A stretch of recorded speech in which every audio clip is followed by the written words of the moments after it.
सकाळी तयारी करायची म्हटली तर खूप कंटाळा येतो, पण मला तर आज तयारी करायचीच होती कारण मला जायचं होतं आज दहाव्याच्या कार्यक्रमाला. तर त्यासाठी मला नेसायची होती साडी, कारण मी ड्रेस घालणार होती, पण मिस्टरांना विचारलं तर मिस्टर म्हटले नाही, दहाव्याच्या कार्यक्रमाला जायचं आहे, आपल्याला फॅशन शोला जायचं नाही आहे. आणि तसं पण माझ्याही बुद्धीला पटत नव्हतं, पण मी म्हटलं तरी चला नवऱ्याला विचारून घ्यावं, थोडाफार तर मान द्यावाच लागतो ना. तर म्हटलं विचारलं, पण माझ्या मनासारखंच नवऱ्याने उत्तर दिलं की नाही, साडीच घाल, कारण आपले गावाशिवाचे लोक आहे आणि हा कार्यक्रम दहाव्याचा असल्यामुळं मला ही साडी घालावंच लागली.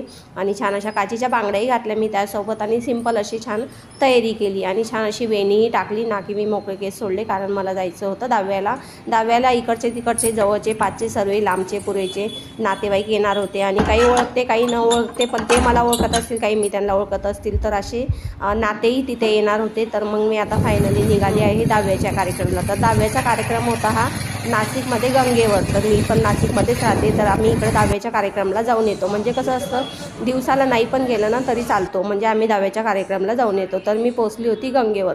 तर गंगेवर कार्यक्रम सुरूच झालेला होता, तात्काळ सुरू झालेला होता. तर बघा असा कार्यक्रम चालू झालेला आहे, आणि सर्वात महत्त्वाचा असतो हा दहाव्याचा कार्यक्रम. तर सर्व नातेवाईक पण आलेले होते, आणि पाणी द्यायची दशविधी चालू होती. तर बघा पूजा वगैरे अर्चना सर्व झालेली होती, पाणीही सर्वांनी देऊन दिलेलं होतं, आणि प्रत्येकजण आपला आपला परिचयही करत होतं, आणि थोडीशी आठवणीमध्ये थोडंसं डोळ्यात आसूही होते. आणि असा हा कार्यक्रम दहाव्याचा झाला. दशविधीचा कार्यक्रम तर पार पडलाच, पण त्यांचाच फोटो बघताना अगदी डोळ्यात असे पाणी आले, डोळे भरून आले.